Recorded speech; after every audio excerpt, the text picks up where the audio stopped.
Hola, buenas a todos. Estamos empezando con un poquito de atraso eh, y por... Hola, buenas a todos. Estamos empezando con un poquito de atraso eh, y por algunos problemas técnicos, que es lo que tiene el directo. Estamos para la presentación del libro Conexión Monástica, publicado por Empresa Activa, y en breve conectaremos con Albert, que es el autor, que si todo sale bien debería estar por aquí conectándose. Todavía no lo veo. Ah, ¿dónde estás, Albert? Albert Riva. A ver si aparece Albert y podemos hacerlo todos juntos. Oh, George, Ahora, ¿cómo está? Ahora sí, hombre, finalmente. hombre, Hombre, arrancamos. vamos. Es que esto del confinamiento y la tecnología nos tiene a todos un poco trastocados. Hostia, tío. Ese se me hace muy extraño, Sergio, tío. Era más Presentaciones que lindo hemos hablar hecho más con en gente. serio, ¿no? Hostia, pero te lo juro, esa sensación de saltar al ruedo cuando hemos presentado nosotros, que había gente y preguntábamos, esta sensación de prepararlo todo solo, hostia, es extraño, ¿eh? Hostia. Sí, aquí es más complicado, ves que gente va apareciendo y a veces no sabe bien quién es. Algunos uno sabe quiénes son y otros no, pero bueno. Sí, pero esto se graba, Em, ¿no? Esto quedará grabado para luego también, ¿no? En el Luego story. quedará grabado para la posteridad, sí, sí, sí, lo podrás Vale. replicar en todas tus múltiples plataformas. Perfecto. Em, Perfecto. Bueno, supongo que ya hay mucha gente por ahí dando vueltas, después entrará más gente. Estamos aquí para presentar este libro, que como ven, lo muestro en iPad porque el papel todavía no está a la venta, sino que ya está a la venta en versión ebook digital. El libro es Conexión Monástica, Prácticas Milenarias para el Vertiginoso Siglo XXI. Su autor, Albert Riva, al que supongo que la mayoría de la gente que está aquí dando vueltas lo conoce, y el que no lo conoce es una Mira, perfecta oportunidad para conocerlo. se ha conectado mi Eh, madre. Hasta tu madre se conectó muy bien, Sí, muy bien. sí, sí, ha debutado. Debuta en Ha Instagram hoy. debutado.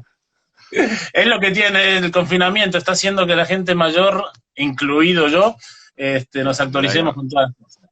Vale, perfecto. Bueno, en cuanto al, como decía, es una presentación de libro bastante rara esta, Mira, pero Ramón. por suerte lo hemos podido armar así. El libro ya está a la venta a través de todas las plataformas digitales, en ebook, y en cuanto se levante un poco la cuarentena y podamos hacer el lanzamiento, haremos el lanzamiento y la distribución del libro físico. En realidad el libro ya lo tenemos impreso, pero no lo tenemos distribuido. Show. Nos tomó justo el confinamiento nos tomó justo distribuyendo el libro. Eh, pero bueno, vamos a hablar de, como a ti te gusta, Albert, de hacer mucho ruido respecto a todas Sí, las... sí, sí. Bueno, yo lo tengo en papel, ¿eh? Yo sí, ¿eh? Que me dijiste llegar uno, Tú lo déjame tienes en presumir un papel, que poco. fue... Déjame presumir es- algo. esa fue la muestra. Yo estaba buscando aquí a ver si me había quedado con una muestra, pero en mi casa no quedó ninguna muestra, se quedó en la oficina. Bueno, no pasa nada. Hola, Bueno, Joe. Hola, Ramón. lo importante es hablar del tema, Sí. que lo que sí, bueno, todo esto de confinación nos ha venido bien el tema de la conexión monástica por el tema del confinamiento, ¿no? Era algo que no preveíamos cuando el año pasado estábamos trabajando el texto y el libro. Eh, ¿Qué es lo que crees que en este confinamiento podemos aprovechar más de conexión monástica? A ver, yo creo que la ventaja que he aportado, al menos en mi caso, un poco cuando escribimos el libro, lo que aporta Conexión Monástica es aprender a estar en ese entorno solo, en silencio, con calma, intentar conseguir la máxima templanza posible en el entorno convulso que tenemos, ¿no? Digamos, Uh te -huh. permite para ir avanzando, ¿no? Si la gente pregunta por aquí, contestamos luego, ¿no? En teoría, entiendo. O luego, o como vayamos viendo, si ves alguna Vale, vamos pregunta disparando. que te gusta, Vale, dispara nomás. La vale, idea vale, es vale, estar vale. a lo que el público quiera, más lo que por Sí, sí, nosotros sí, podemos sí. hablar. Pues sí, yo creo que sí. Hay mucha gente que cuando empezamos el confinamiento, mucha gente me empezó a hablar de la parálisis activa, que al fin y al cabo era el primer choque que recibes cuando te caes. Y ahora que más o Ajá. menos la gente lo tiene bastante interiorizado, sale mucho el espíritu monástico, ¿no? El hecho Claro. de saber parar, de saber entrar, de saber avanzar. y sí que hay una inquietud y bueno, vamos a aprovechar y vamos a hacer ruido y ayudar a la gente en todo lo que podamos, ¿no? Está bien, de eso se trata. Antes de que tuviéramos estos problemas de confinamiento, el libro iba Sí. más por buscando una especie de, no diría mindfulness, porque ya es una palabra que está un poquito gastada casi, pero sí que buscaba la posibilidad de conectar contigo mismo, ¿no? A Sí, mí siempre me encantó lo que decías, que no se trata de desconectar, sino de conectar de otra forma y con otras cosas. sí, yo creo que hay una necesidad social en nuestro entorno de la necesidad de salir de nuestro día a día tan caótico, acelerado, ocupados, hay una necesidad real, ¿no? Y la prueba es Ujú. la demanda que hay en el mercado de actividades como yogas, mindfulness, mil cosas que van saliendo, ¿no? Yo lo que creo es que la mayoría de gente, cuando hablas con ellas, te dicen, quiero desconectar de mi vida, ¿no? De mi trabajo, no sé qué tal. Y yo creo que es un poco aplicando las lecciones de la vida monástica y un poco también lo que he vivido en mi educación, que siempre lo hemos hecho en el entorno educativo de los maristas, es no desconectar de nada, sino conectarte a ti mismo, ¿no? Ujú. Parar, ver, digamos, lo que hay dentro de ti, o es lo que dicen los monjes, ese viaje hacia lo invisible que está dentro de ti, ¿no? Que no deja de ser quién soy, cómo gestiono la soledad y tal. Es conectarse a uno mismo, porque muchas veces nos conectamos al exterior, a Instagram, a fotos, a likes, y nos pensamos que nos conectamos al exterior, pero más nos vaciamos del interior, ¿no? De esa conexión con uno mismo, ¿no?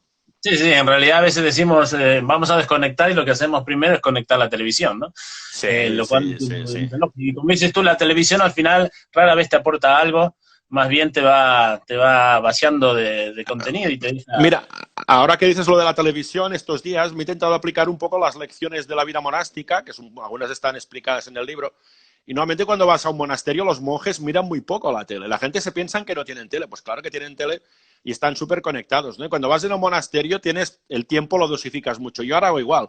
Yo por la mañana miro 10 minutos las noticias, al mediodía de minutos y por la noche más, que si no me intoxico, ¿no? Entonces No, no, es no, una de sí. las lecciones de que me llevé de allí, ¿no? Ujú. Bueno, muy bien. Sí. Em, este, a ver si alguno se anima con preguntas por allí o si no, seguimos Bueno, hablando entre nosotros, pero si no, a quien puedan preguntar quien quieran y si no, vamos tirando, ¿no? sí, sí, sí. Sí, no, pero bueno, sí que es cierto que hay una necesidad de trascender y ahora que el coronavirus nos ha parado a todos, tenemos más tiempo, tenemos menos tiempo de salir afuera y nos preguntamos cosas, ¿no? Mira, David Asensio saluda también. Hola, David. Ajá. Ahora, a ver si se anima con alguna pregunta. Él te hizo una entrevista. Hay una entrevista que hizo David a Albert, muy buena, que la pueden encontrar por internet. Desde Sí, ya sí, sí. la recomiendo, ha sido retuiteada por nosotros. Ujú. Eh, decirte, ¿cuál de las reglas monásticas fue la que primero te llamó la atención o te parece más aplicable al entorno de la empresa? Sí, a ver, un poco lo... Mira, A aquí ver, hay preguntan muchas, qué pero relación ves entre los monasterios y las empresas. Hago un poco la aplicación y le exactamente, bueno, es más contesto o luego menos si lo te parece. mismo. Sí, a ver, básicamente la vida de los monasterios, explico muy rápidamente el origen de la vida monástica y me centraré más en los monjes cristianos, que es un poco donde nace la parte esta, ¿no?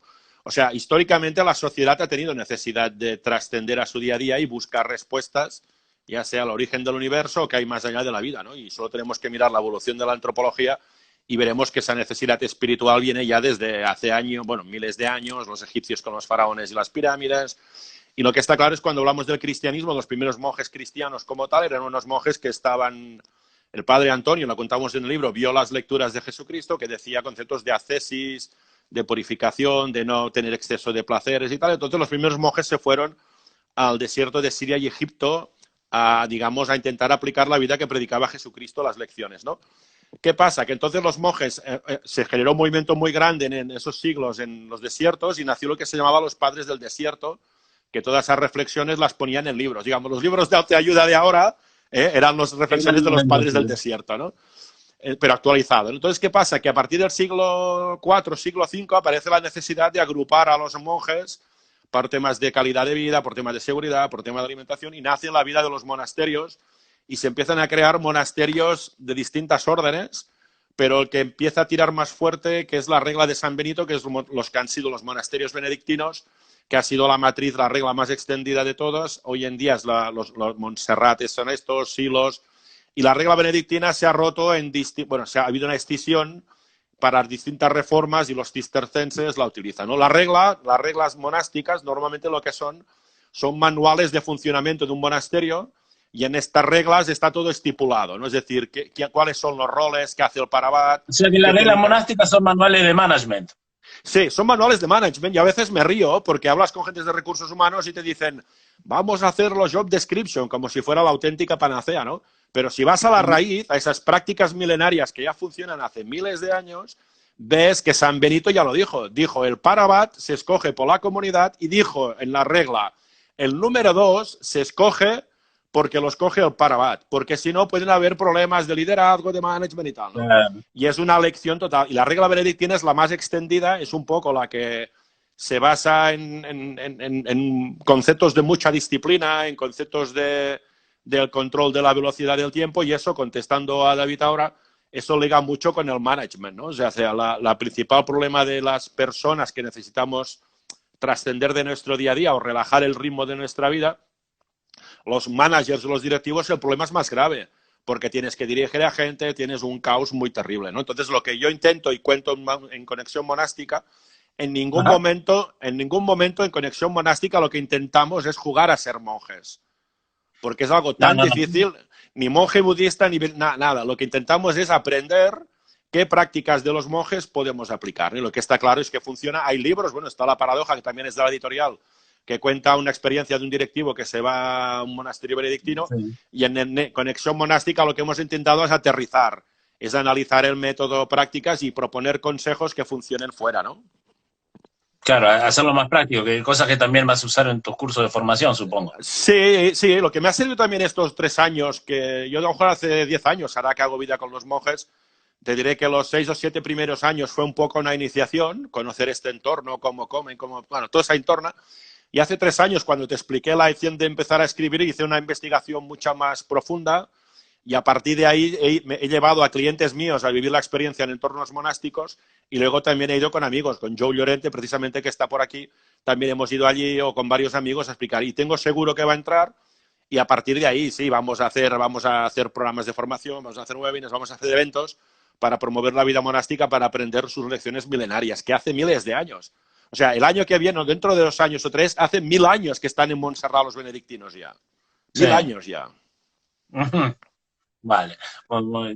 Al final es lo que estás mostrando que, bueno, por mucho que cambie a veces el argot o la jerga que utilizamos, hay muchas cosas que ya están escritas. Sí. También que hoy en día los entornos VUCA que tanto nos están molestando, ¿no? Con esta de las ambigüedades, pero bueno, siempre hubo incertidumbre, siempre en la antigüedad no todo era tan tranquilo como alguna gente piensa. Mira, y aquí los monasterios tenían que adaptarse a todo, ¿no? Sí, lo que tenemos que hacer, yo creo que es un poco lo que intentamos, ¿eh? Yo he tenido la suerte de no solo hablar con benedictinos, he hablado con cistercenses que me he ido a vivir con ellos, he estado hablando con budistas, he estudiado temas de espiritualidad laica, a ver cómo liga todo esto. Y realmente sí que es cierto, yo creo que la esencia es la misma, lo que es difícil, o que cuesta más, es adaptar ese lenguaje al entorno moderno, ¿no? Es decir, yo creo que la gestión de la velocidad del entorno ahora sí que es mucho más acelerado, pero la esencia, al fin y al cabo, es la misma, ¿no? Me preguntaba Gemma cuáles de las prácticas ha sido más difícil de adquirir en este entorno monástico, ¿no? Digamos, yo creo que lo más difícil de la vida monástica, que a veces cometes el error, es intentar seguir toda la rutina del monje nada más empezar. Yo creo que ese es el principal error, que yo creo que no lo cometí. No, porque el padre prior me lo puso fácil y él me dijo, vente a vivir con... Sí, supongo que no me quería demasiado tiempo, ¿no?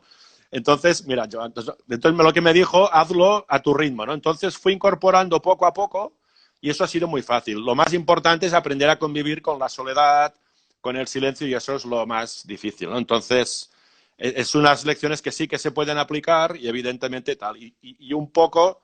Esta vida monástica, esta solitud, sí, como dice Joe, los deportistas o gente de alto riesgo están acostumbrados a hacerlo en eventos puntuales de su carrera, de sus partidos, sus semanas, pero un monje es 24 horas al día. O sea, un monje hace de su vida, como llaman ellos, un viaje a lo invisible, ¿no? Esa es un poco la diferencia que hacen, ¿no? El tema es que en las empresas muchas veces no nos paramos ni 5 minutos a tomar el café, ¿no? Cuando lo hacemos para hablar y hablar de la política de la oficina. Aquí me pregunta... Sí, nos pregunta Alfons cuál frase sería la que que conexiona a la gente. Yo una cosa que estoy aprendiendo mucho ahora y estoy comentando bastante, también me viene un poco por el día a día o cómo estamos entrando, es el hecho de que para transformar una organización la trascendencia es necesaria, ¿no? Es decir, a veces queremos transformar empresas y nos olvidamos de la trascendencia. La trascendencia es básica para poder transformar, ¿no? A ver, aquí, ¿cuál de la herramienta más útil para la incertidumbre que viven ahora las empresas? Pues aprender a vivir en silencio y saber gestionar el silencio. Yolanda, aprender a vivir y aprender a contemplar el silencio y estar, que muchas veces los monjes, un monje lo que te dice es que un monje no acepta, o sea, la soledad para un monje no es aislamiento. O sea, la soledad es escogida. Y yo decido estar solo y estoy conectado a mi entorno. Hay mucha gente, y no solo parejas, sino entornos directivos, que están acompañados y se sienten aislados. Entonces, aprender a bailar y a convivir con la soledad es un arte, y me atrevo a decir que es algo muy, muy difícil que cuesta de aprender y de trabajar, evidentemente, ¿no? Sí, no sé qué me ha pasado con el teclado que he tocado, pero bueno. Sí, no sé, a mí se me han parado algunas de estos temas tecnológicos. Sí, ahora ya está. Ya están subiendo las nuevas entradas. No sé si alguien tiene alguna pregunta por ahí o... Yo te quería hacer una pregunta, sino mientras, en los equipos, dentro de los equipos de las empresas, ¿cuáles serían las reglas o las prácticas monásticas que te parecen más importantes, aparte de la división de tareas que ya habíamos hablado? Sí, a mí lo que me gusta más del concepto de la vida monástica, una de las cosas que tenemos que aprender es el rol del padre abad y el rol del par abad con sus equipos, ¿no? Con su gente, ¿no? Es decir, el par abad, en principio, él tiene lo que es el poder y la potestad, ¿no? Es decir, en muchas empresas la gente tiene poder, pero no tiene la potestad porque no se la ha ganado a través de sus actos, ¿no? Evidentemente, como lo podemos llamar, ¿no? Entonces, a nivel del monasterio, todo lo que es el poder del par abad está muy claro en porque ha sido votado todo el tema y tal, y la potestad viene dada un poco por cómo piensa en el grupo y en la confraternidad, ¿no? Entonces, uno de los monjes benedictinos que se llama Anselm Grün, que sale explicado en el libro, él habla del concepto de vivificar, que es un tema muy chulo, ¿eh? Tiene que generar vida, es decir, conciben al líder como una persona que tiene que generar calidad de vida en sus miembros y generar bienestar y felicidad, ¿no? Para trascender más allá de su trabajo. Y en las empresas a veces pensamos demasiado en objetivos, en tareas, conceptos rápidos y nos olvidamos de ese concepto más humanista o más de personas, ¿no? Esto de dar vida al final es lo de motivar, ¿no? Sí, una persona motivada. Y una cosa que no he soportado, me cuesta, ahora ya lo llevo bien, es cuando me venía gente y me intentaba motivar. Digo, pero si estoy motivado, no me intentes motivar, a mí ayúdame, dame tareas, ¿no? Entonces, ¿por qué? Cuando estás motivado tienes vida, ¿no? Luchas, trabajas, te levantas, todo, nos caemos. Evidentemente, por ejemplo, para mí hoy estaba muy bien, pero no diré que me haya cogido un bajón, pero un cuarto de hora antes dices, hostia, tengo que presentar y estoy solo, ¿no? Estoy en casa, ¿no? Entonces dices, hostia, te viene, pero va, venga, tira para adelante, hasta me he grabado unos vídeos para tener, ¿no? Esa es la clave, generar vida y pensar en la gente, ¿no? Y eso es básico en el rol del parabat. Bueno.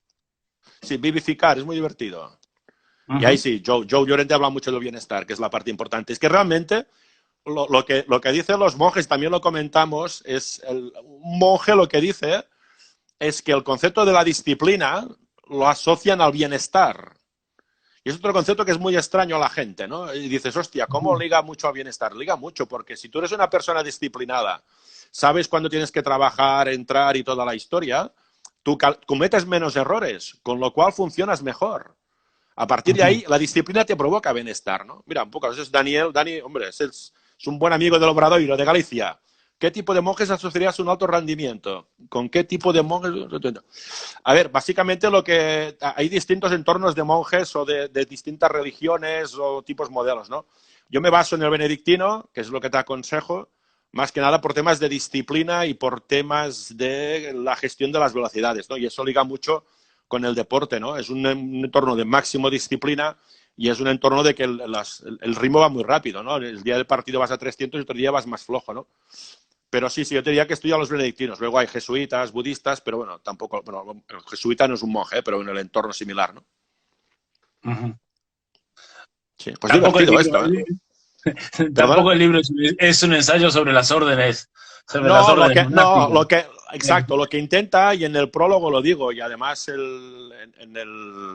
bueno, el prólogo lo hace el Ignasi Foss, es uno de los monjes de Montserrat, y yo la introducción lo digo, ¿no? Este libro no intenta ser una diserción monástica, ni intenta ser un tema mega, por ejemplo, cristiano o budista, no nada, lo que intenta es romper un poco la estructura de los aprendizajes del monasterio, intentar buscar prácticas monásticas y luego relacionarlas mucho. Por ejemplo, un monje budista, un monje cristiano que habla de las tesis para purificación del ser y del corazón y estar más equilibrado, un monje budista te dirá que te vayas a tu isla interior y que ahí plantas una semilla que desata las emociones. Al fin y al cabo estamos diciendo la misma, ¿no?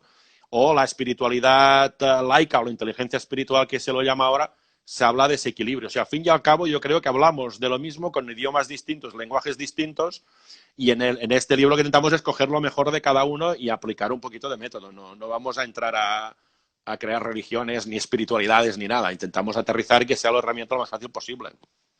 Uh-huh. No sé si hay algún...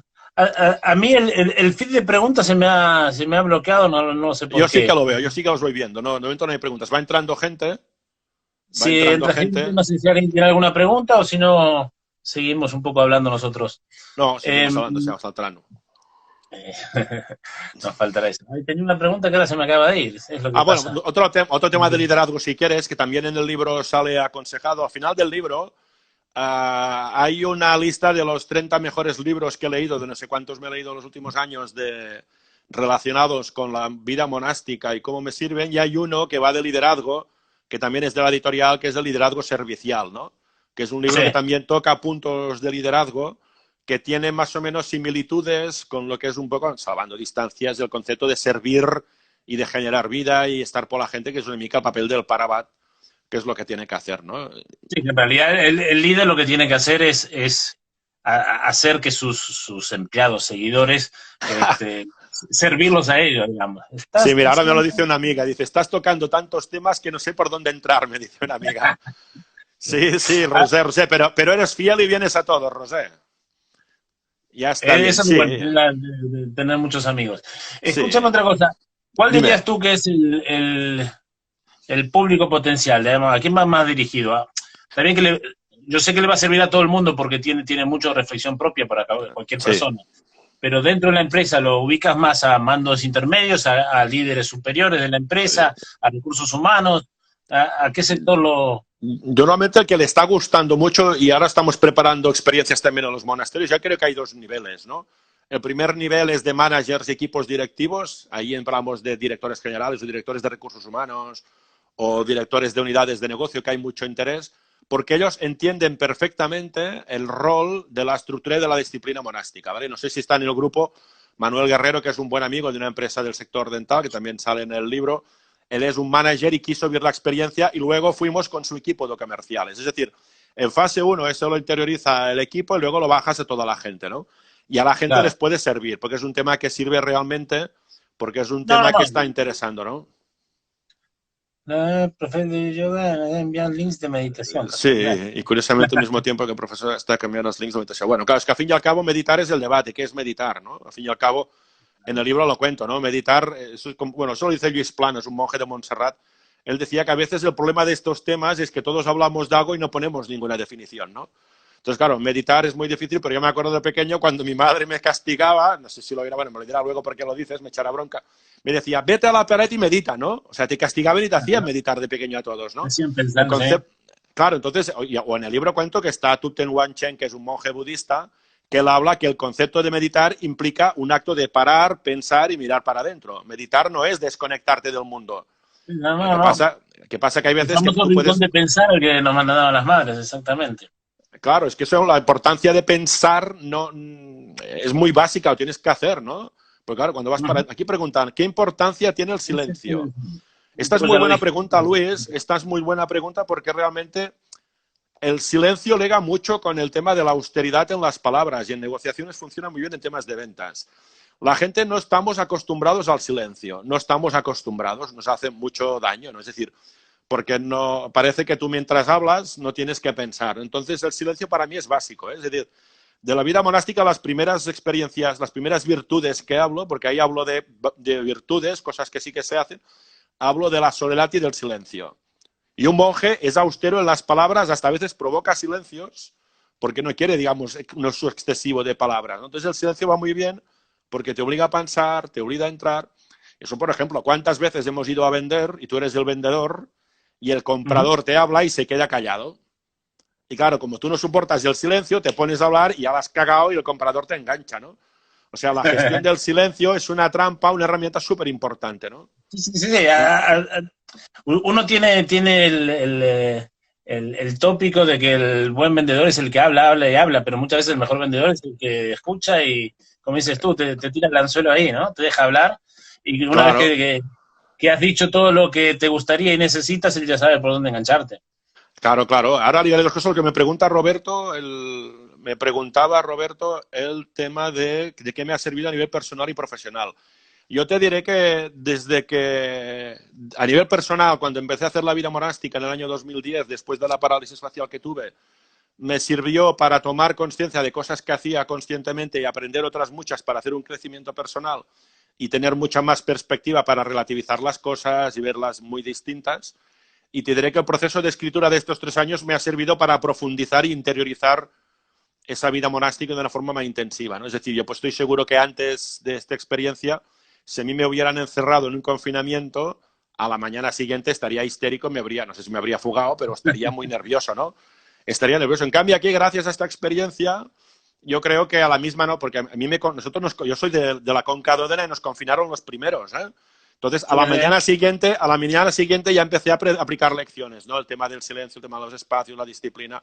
Y entonces me ha servido para convivir en el día a día. Y luego ganas muchas más perspectivas y relativizas todo, ¿no? Que es como dicen algunos, en la control del temperamento, ¿no? Se permite controlar el temperamento, que supongo que es lo que me ha costado más en mi vida y nos cuesta a todos, ¿no? Joe nos pregunta el tema del diálogo, ¿no? Sí. Otra de las características que contamos es que en las empresas nos dedicamos mucho a hablar, a montar reuniones, a conversar, toda la gente habla y eso parece una jaula de grillos, ¿no? Y normalmente un monje cuando habla, él utiliza el concepto del diálogo. El diálogo, al fin y al cabo, sí que es una transmisión de palabras en que todos hablan, igual que puede hablar en una conversación, pero cuando dialogas con un monje, sea, repito, budista o benedictino o cistercense, con los que puedo hablar, ellos utilizan el concepto de diálogo. ¿Por qué? Porque el diálogo es más escueto en las palabras, los silencios funcionan mucho mejor y la gente puede entrar a participar. Es como un baile, casi es como un vals, ¿no? Un diálogo, fluyes y tal. Y al final lo que también te dicen es que tú puedes tener muchas conversaciones y no aprender nada. Y no aprender nada. Pero de un diálogo sí, de un diálogo casi siempre aprendes, ¿no? Y el problema es ese, es que a veces dialogamos poco con la pareja, con el entorno, con la familia, y esa es la parte importante, ¿no? Aquí me pregunta Luis, ¿cada libro es una pequeña metamorfosis para ti? Sí. Bueno, metamorfosis, hostia, no sé si metamorfosis o no, pero el final de Ha un sido libro... cambiando, ¿eh? Ha sido cambiando, soy testigo de Sí, tus cambios. sí, sí, sí. Yo creo que tú has visto, bueno, yo me acuerdo, pero la Sergio es la misma. Cuando le presenté el primer libro a Sergio, No, no, no, aún no había publicado el segundo y él me dice, aún no había vendido, tú provoca este y trabaja, ¿no? Y yo le garanticí que me movería. En mi trabajo yo creo que la esencia la he tenido la misma. Lo que sí que es cierto es que cada vez he ido subido a un eslabón, ¿no? Digamos. Y un libro sí, me más que permite... metamorfosis, es que es aprender de los caminos que Sí, sí, uno yo va creo, pasando. ahora explico una metáfora que no la he hecho públicamente nunca, en alguna pequeña momento lo voy a contar ahora. Yo creo que cuando tú haces la vida monástica, cuando haces un trabajo de análisis personal, es como cortar una cebolla, vas quitando capas y cuando Ujú. vas a la raíz acabas llorando, ¿no? Es decir, cuando tienes una situación personal y tienes que ir quitando capas, en mi caso la parálisis facial, el tema de los socios que tenía cámara, al final vas a la raíz, ¿no? Vas a la Claro. parte interior y al final acabas llorando, ¿no? Por decir de manera, que es a ese viaje interior que hace el monje, ¿eh? A esa isla interior, a ese abstracto que dice Raymond Panikkar, ¿no? En mi caso, cuando has tocado fondo, lo que digo yo, tocado fondo, has ido a la raíz, tampoco es una, no, por suerte no he caído en enfermedades ni nada, ¿no? O sea, graves me refiero, ¿no? Cuando has pasado, cada libro para mí es una capa nueva que he ido añadiendo, ¿no? O sea, Mamuto Sapiens fue consolidar una capa de emprendedor y entender por qué me pasaban esas cosas, cómo emprendedor se podía aplicar en empresas, ya era un cambio importante, fue dejar la primera empresa, bueno, la segunda empresa que había montado. La parálisis que activa me supuso crear método y a entender por qué había tenido esa parálisis y a partir de ahí hacer cambios para no tener otra parálisis, porque una cosa que he visto, y es así, mucha gente que ha tenido parálisis faciales ha repetido. Y ha repetido Sí. porque no has tomado medidas, ¿no? Tropa Sapiens me permitió dar otra metamorfosis o añadir otra capa, Luis, que me permitió entrar en organizaciones y hacer un cambio cualitativo.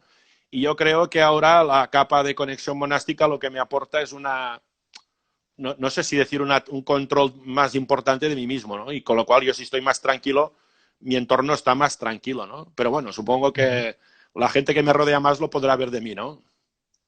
De tu experiencia de la vida monástica, en tu primera vivencia, estar en un monasterio, ¿qué es lo que más te sorprendió? Sí, yo la primera vez cuando empecé a escribir libros, estábamos en conexión, estábamos en Mamuto Sapiens, me acuerdo un día en casa comiendo con mi madre, mis hermanos y mi padre, estábamos hablando del tema de los libros.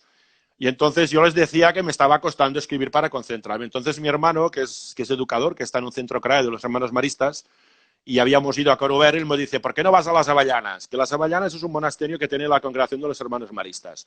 Me dice, vete allí a la casa de la espiritualidad. Y ya fui la primera vez que me encerré 3 días en una celda, que es la misma estructura, pero de entornos distintos. Es decir, los jesuitas tienen casas de espiritualidad, no tienen monasterios, que son más cercanos a las ciudades.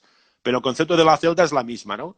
Y a partir de ahí estuve 3 días y ese día fue un impacto, fue muy sorprendente porque, hostia, me pasaba el tiempo rápido, me ponía a escribir y las palabras fluían mucho más rápido y tenía ese entorno, ese cosmos, que me daba silencio, me daba serenidad, me daba tiempo y tal. Y eso me sorprendió mucho esa experiencia, ¿no? Y por eso, a cabo de poco tiempo, cuando entrevisté a Ignasi Fosas para que saliera en Conexión Monástica, en Mamuto Sapiens, fue cuando le expliqué, ¿no? Y él me dijo, ¿por qué no vienes aquí a Montserrat también? Y claro, yo me pensé que me estaba invitando a ir a una celda, ¿no? Digo, ¿a las celdas? Digo, no. Le digo, ¿al hotel? Dice, no, ven a vivir con nosotros. Digo, hostia, me está abriendo Ajá. su casa porque realmente es esto, ¿eh? O sea, yo no voy a un monasterio, me abren su casa. O sea, yo ceno con ellos, voy a plegarias con ellos, voy a sus jardines privados, vivo con ellos, ¿no? Digo, ostras. Y me acuerdo ese mismo día llegar a casa, hablar con mi padre y mi madre, mis hermanos no estaban ese día, y mi padre me dijo, ¿ves? Y a la semana siguiente iba. O sea, fue como un Kit Kat que decías, vamos a saltar otra capa distinta, ¿no? Ujú. Buenísimo. ¿Alguien tiene más preguntas por allí? ¿Quién se anima? No sé, el Luis, No sé. bueno, no puede ser. Si No, no, si no podemos hacer, cuando la gente ya lea el libro, podemos hacer una nueva sí, incursión tenemos, sí, informática y habrá más sí. preguntas sobre el libro, supongo. Sí, yo también estoy planteando hacer, porque hay gente que me lo ha pedido y ahora que estamos confinados y toda la historia, estoy planteando a ver qué hacer estos días de esta semana, ¿no? Para hacer ruido. Entonces supongo que a través de mis redes y a través de la editorial voy a montar algunos Zoom o algunas actividades para que esta gente lo puedan preguntar y voy a hacer más eventos más reducidos para entrar. Porque lo que sí que pasa es que estos temas a veces, como que vas a tocar temas tan internos, a veces la gente no se atreve a preguntarlos en público porque parece que te queda retratado, ¿no? Y eso es Claro, cierto. Y cuando son grupos más reducidos, la gente se cena más. Ahora, por ejemplo, viernes con Manuel Guerrero, que bueno, es una empresa que lo puedo decir, que es ETK, que es una empresa francesa de implantes dentales. Vamos a montar a todo ese equipo y el viernes por la tarde hacemos una presentación a sus 20 o 30 personas para estos grupos recogidos, ¿no? Con lo cual, esto estoy abierto a hacerlo o a través de las redes que contacte gente y vamos a hacer ruido para colaborar, ¿no? Es decir, ya que bueno, no, como te digo, ya que no, el perdona. entorno, ya que el coronavirus nos ha parado, vamos a ayudar a los lectores en todo lo que podamos, ¿no? Exactamente. Bueno, si quieres lo dejamos aquí. Vale, Como te decía, a no ser que alguien tenga alguna pregunta muy especial, pero es la primera presentación del libro virtual que hacemos. Supongo sí, que a pesar del coronavirus no será la última. no, Eh, no, no. la ventaja de todo esto es que ha permitido hacer todos estos chats que antes no hacíamos y probablemente a partir de ahora los hagamos con más asiduidad Sí, porque aunque podamos salir a la calle, no es lo mismo un abrazo. La no, ventaja no. de esto es que desde Latinoamérica nos pueden seguir de otros lugares de España. Así que, bueno, desde ya les vuelvo a repetir a todos, muchas gracias por esto. El ebook de Conexión Monástica ya está a la venta, la portada es esta, eh, y en papel estará, espero que muy pronto, Cuando se porque pueda, ¿no? eso querrá decir que ya se empieza a normalizar todas las cosas. Y lo que sí quiero decir un poco, si me permites, para ya Por cerrarás favor. tú luego, sí que te quiero dar las gracias. Primero, darte gracias a ti, porque hace 8 o 9 años pensaste, confiaste en mí, me diste la oportunidad de escribir. Luego, gracias a la editorial, a Ediciones Urano, Empresa Activa, a todo el grupo, a ti y a Juan y a todo el equipo por ayudarme y confiar en este reto. Y sobre todo a todos los lectores, ¿no? Y en un momento difícil de coronavirus, que les para todo, y bueno, todos los que habéis venido aquí, me habéis contactado, daros gracias a todos y me tenéis por donde queráis y vamos a ayudarnos. Y esto es un camino, como dice Sergio, y haremos más saraos. Haremos mucho de estos. Bueno, muchas gracias a todos. Damos por concluida esta presentación y nos vemos en la próxima. Hasta luego. Besos y abrazos. Chao. Chao.